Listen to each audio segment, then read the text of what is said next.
Today on the channel, we'll be unboxing the evil ghost of Skeletor.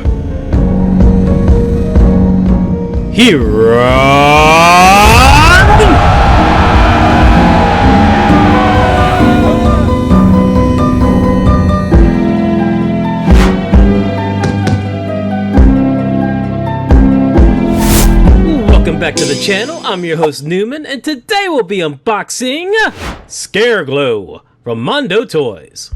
This 1/6 scale figure measures 12 inches in height.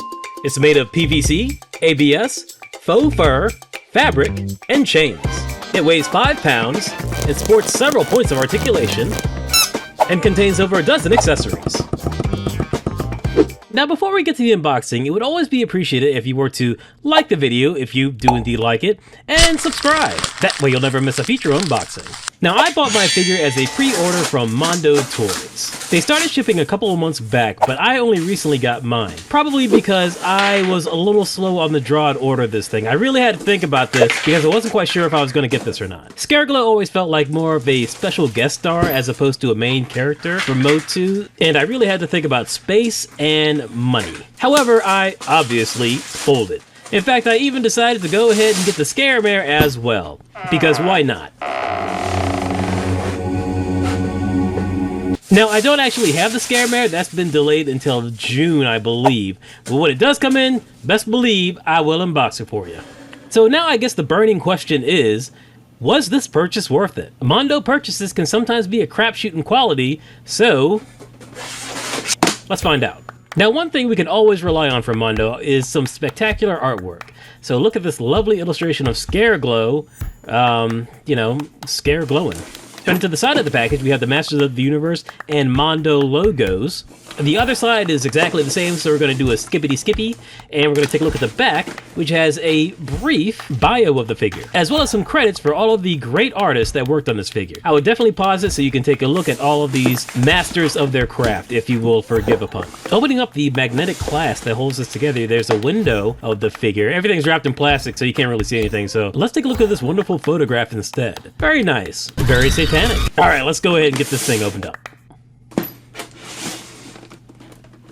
Now, the thing about these deluxe Mondo figures are all of the accessories. There are several stacks, or several levels, if you will. So we're going to go ahead and start off at... Alright, and this is a weighty figure. I rate it 4 out of 5 concussions if thrown at somebody's head. Alright, let's go ahead and get all this junk out of the way, and take a look at this thing. Man, this is a beefy boy. This looks fantastic. This looks really good. Looks like we have some more plastic on the chains, and I'm really glad for that. These could have really tangled up. Oi! Oi! Oh my god. Okay, so it looks like, let's see, is this loose? Well, you know, sometimes the head does pop off of figures once you take them out of the package. They're not always that secure, but it does seem more secure once you pop it back on. So this cape looks really good. There's a wire all through it. But like I was saying before, so I'm glad that they have plastic on these chains, because these chains could have easily tangled up in the cape or these little tassel things that are like a part of the cape. But yeah, look at this thing. This is super detailed. This looks excellent. This looks really good. Again, I'm not a huge Scareglow guy. I had the figure as a kid, in fact, but I wasn't like chomping at the bit to get this figure. But so far, I'm really glad I did. And I'm glad I got this version of it, too. You know, I can't take these off on screen, so do a little editing magic. And now the plastic's off. And now we're going to go ahead and go over... Oi. Well, we were going to go over articulation, but this head pops off again. I think this collar's in the way. I think that's the issue. Yeah, so... I mean, the head... would go all the way around, but that collar's kind of in the way. Arms go up to about yay high, which is pretty far up, actually. We've got a twist at the upper bicep, which is pretty good. Yep, they're not super duper tight, but they do the job. We got single joints at the elbow. We have a articulation in the wrist, goes all the way around. I believe there's a little bit of a hinge on there as well. The elbows are actually tight, even though they're single jointed. And then this wrist looks good as well. We've got an ab crunch and twist. There's a ball joint in there. Legs go up to about here, which is not super far, but that's kind of standard for these bigger figures. Double joints at the knees, though, which are super tight. You can hear the squeaking in that. Woo! There's not a boot cut, but there's, I guess you could call it a calf cut, because it does twist at the upper calf, where it connects to the knee. There's articulation in the feeties at the ankles, which is pretty good. There's a pretty decent pivot in there. It's not too bad, actually. All in all, I would say the articulation is fine. It's tight in some places and a little loose in others. So I do wonder what the stability will be with this figure. But I guess we'll find out after we start using some of these accessories with the figure. So let's start off with, looks like we have an extra hand with a mystical ball effect. And look at the connection pieces on these hands. These are really thick. So I do appreciate that. So I don't think these are going to snap off. God, look at these things. These are big. These are big connections. So yay for Mondo. Here we have a Morning Star with a chain. And let me tell you, this is really weighty. This has some heft to it. I think this would actually hurt somebody. You could put your eye out with this thing. All of these points on here are actually sharp. There's some nice skull motif on there, as well as the at the base of this. Look at that. That is fantastic looking.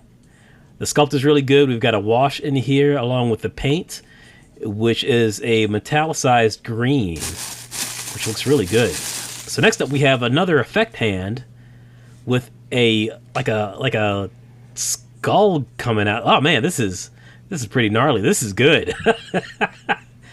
Wow. Somebody definitely earned their paycheck at Mondo for coming up with this. This looks excellent. The paintwork is very good. Sculpt is very good. Again, this is also very weighty. I do wonder if it's going to weigh down the arm. I kind of had that issue with the Orko Mondo figure. So hopefully we don't have that same issue.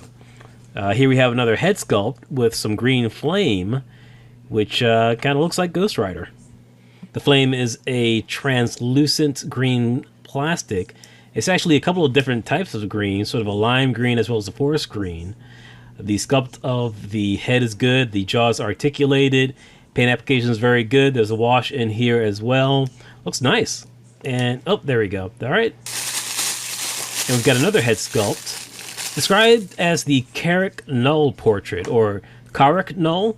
I'm not familiar with this version of Scareglow, but it is nice that we have some sort of backstory via the accessories with this figure. This looks really good.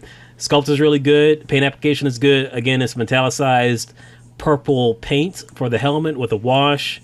Everything's looking really good on this. This looks nice.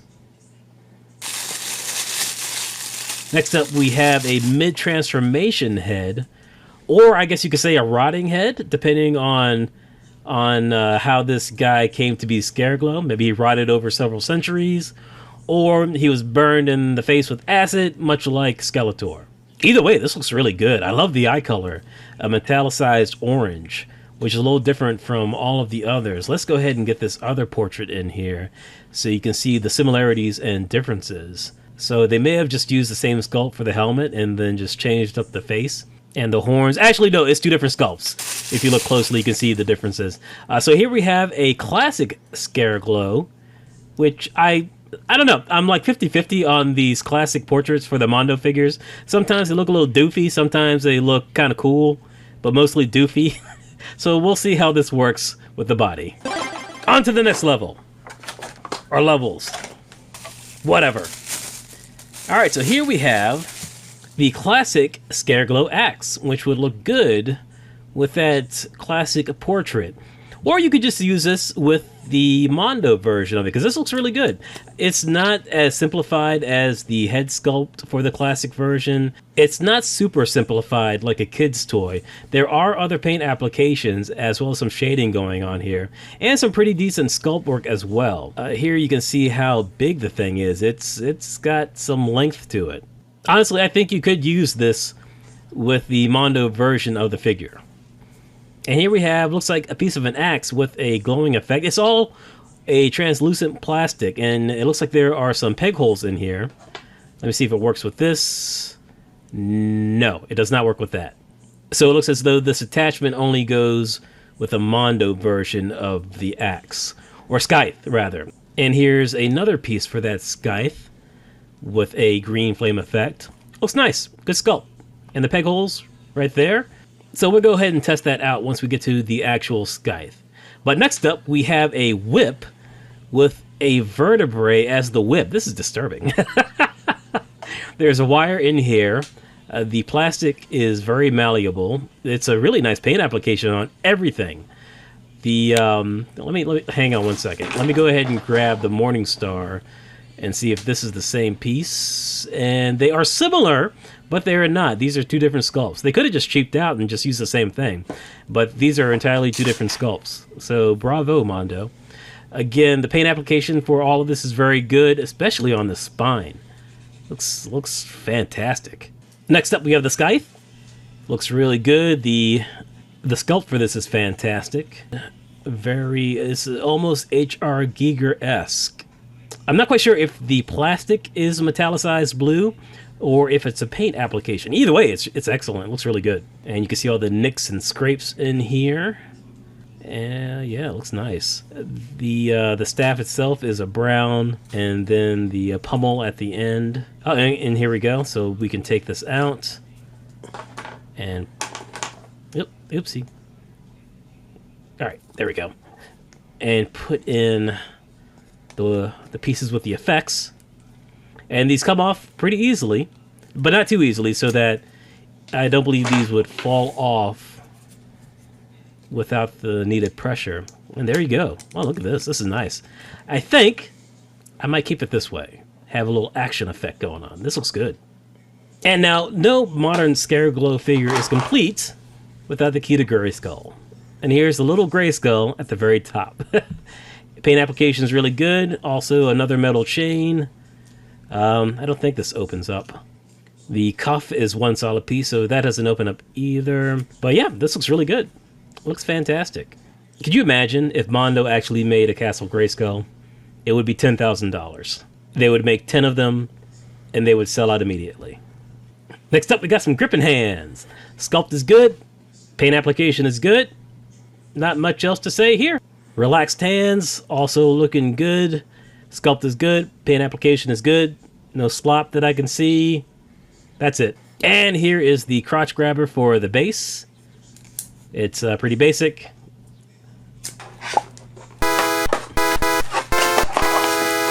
And because Mondo loves putting capes at the very bottom of these packages, so you accidentally throw them away.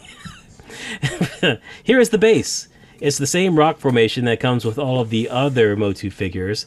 Got Mondo 2024 Mattel at the bottom. And yeah, it's pretty basic. There's no wash on it. It's one complete color of black plastic.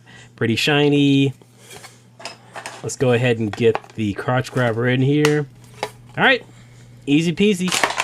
And last but not least, the untattered classic cape with the double collar and the threaded, I guess, clasp.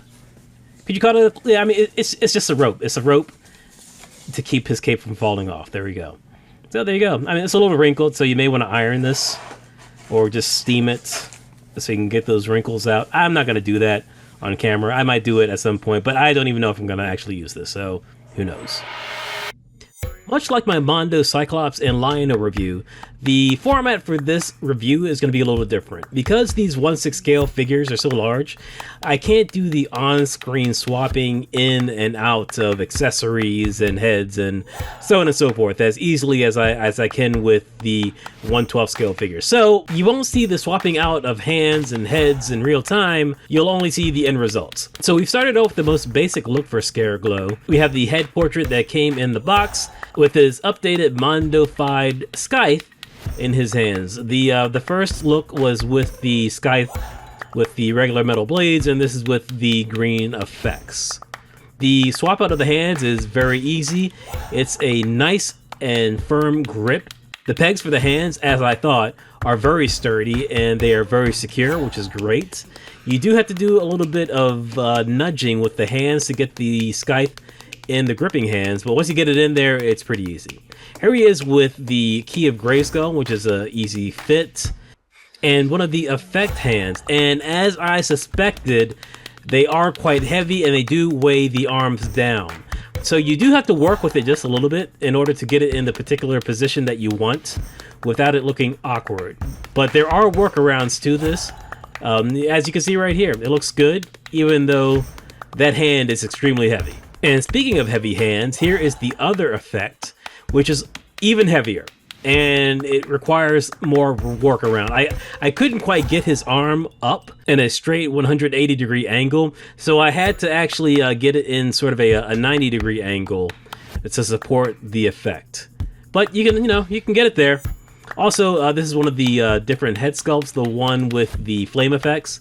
And you know what? Looks good. The swap out is easy. I mean, obviously, because the head was falling off. But if you just apply a little bit of pressure, it is secure. Here is another head sculpt, the scareglow head sculpt, which looks good. Looks good. And he has the Morning Star. It's also an easy fit in the gripping hands once you get it loosened up. And the Morning Star isn't too heavy either. It doesn't weigh down the arm. As you can see, the chain is draped over his relaxed left hand, or rather right hand. One thing I do wish the figure had was some sort of holster in his back to carry his scythe so that he can use the Morning Star and the whip in his other two hands. That way you don't have to store too many weapons at a given time. But it is what it is. Next up we have the mid-transformation head, or mid-rotting head, depending on your point of view, with the vertebrae whip. Again, it's another easy fit in the hand, an easy swap out with the head. It's all looking pretty good, and you can get him into some pretty dynamic poses as well.